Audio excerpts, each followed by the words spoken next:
हमारे साथ नहीं है उनसे जरूर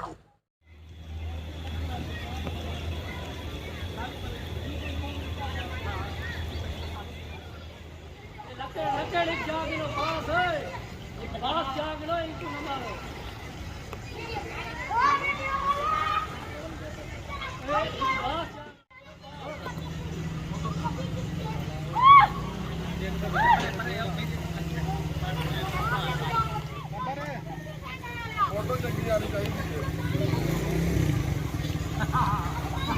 अब आप अपनी मतलब बात के साथ जोड़ के आप करते हो।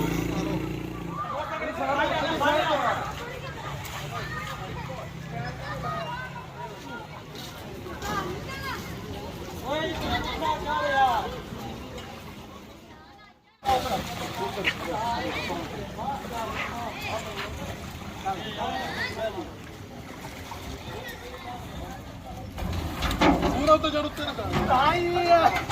चलो भाई चलो तकला जोर ना एक स्टैंड ते खड़ा दे पीछा जान दे बाहर पास जान दे शहर दे पास बराबर दा बराबर